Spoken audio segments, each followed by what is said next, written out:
Hey, kindergarten families. I'm Holly Compton, and I'm the TK to 6th grade math TOSA in Manhattan Beach. And the first part of my video for you today is really going to be for the adults in the family. And then after that, I'm going to talk with your children. So first, I'm going to give you a quick number talk.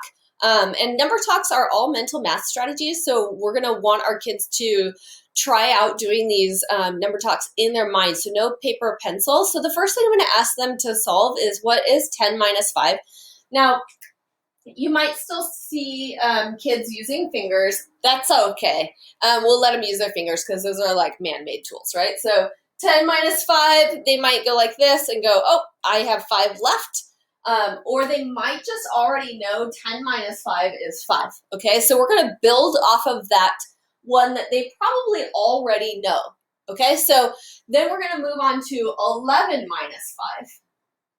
Everything really that we do is based around base 10, we call it. So this one they know, so they should be able to figure out that this one is going to be really close. So some kids might accidentally say the answer is 4.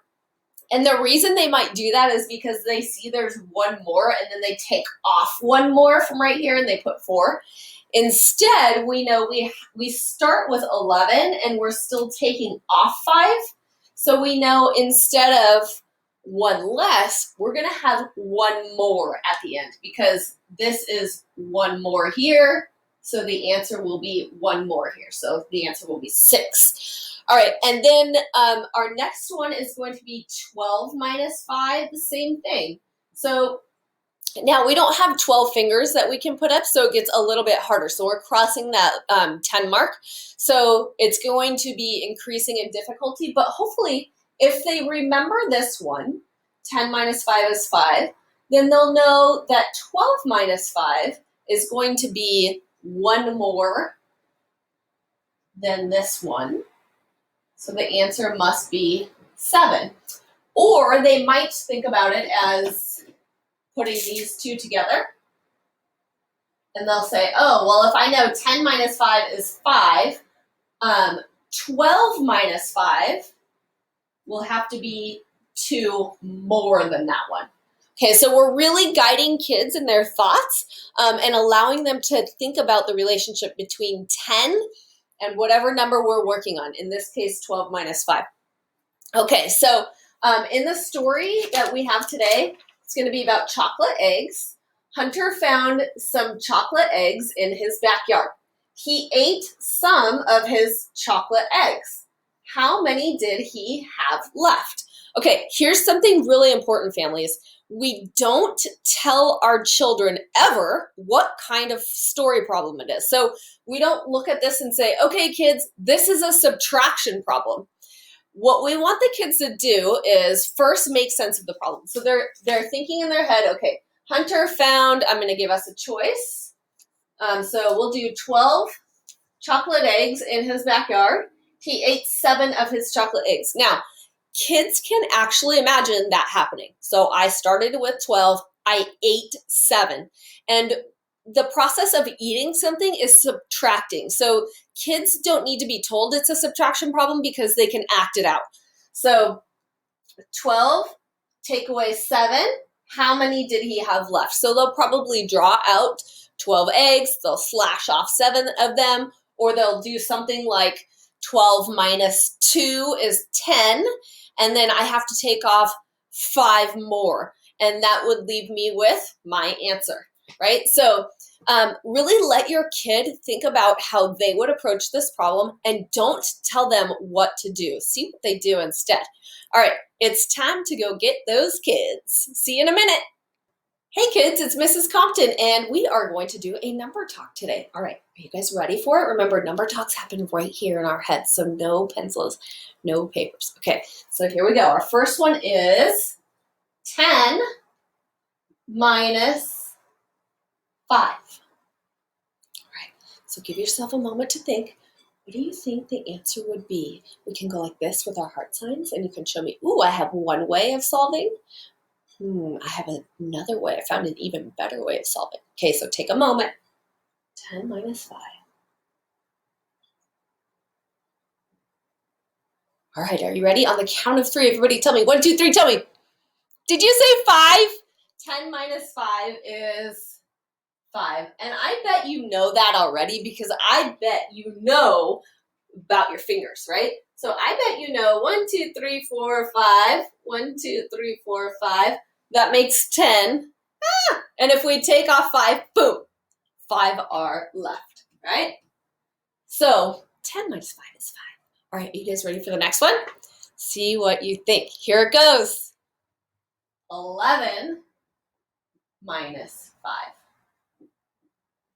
Ooh. What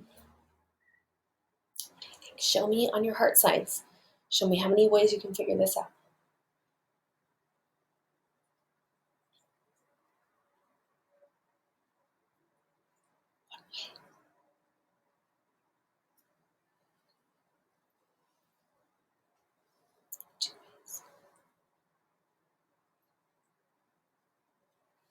All right, maybe I'm going to guess what you guys said.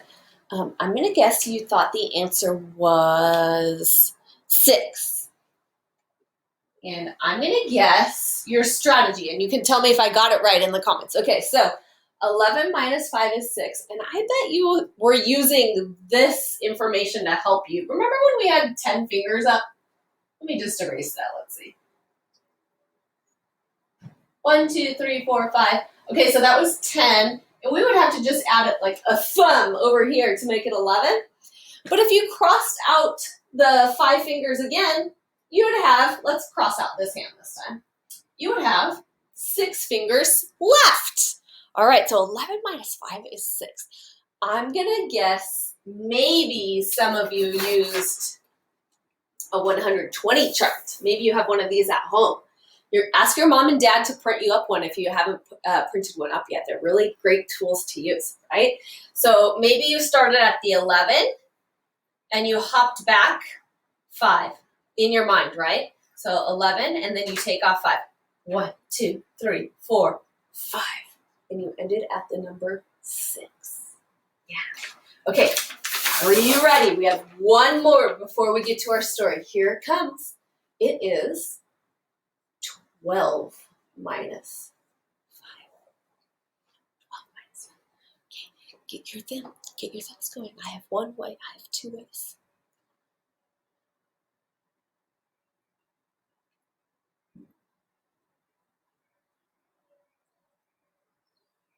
Start with 12, you take off 5. Okay, on the count of 3, ready? Tell me. 1, 2, 3, tell me. Did you say 7? I think I know what you did this time. I'm gonna guess. You were like, well, if the last one was 6, this one must be 7, because we start with another finger. So this time we have 2 fingers here, and we have the 10 there, and we're still just taking off 5. So if this one was 6, that means you just add another one here, because you added another finger. Did I get it? I hope I guessed right. Okay, we are going to do our story problem now. Are you guys ready to hear our story? It's all about chocolate eggs. Here it is. Read it with me. Chocolate eggs. Hunter found chocolate eggs in his backyard. He ate of his chocolate eggs. Okay, can you imagine this? You're in your backyard, you're finding all these eggs, and then you're eating them. Oh my goodness. And then we're going to try to find out, after he ate some chocolate eggs, how many did he have left? Okay, so let's picture that with some numbers. Here we go. So your just right number set might be 12 and 9. Oh, excuse me, 12 and 7. Or it might be 19 and 5. Or your last choice is 21 and 11. Okay, so let's pick 12 and 7 as our numbers. That was my first number that was listed, so it goes on my first line. And this is the second number, so it goes on my second line right here.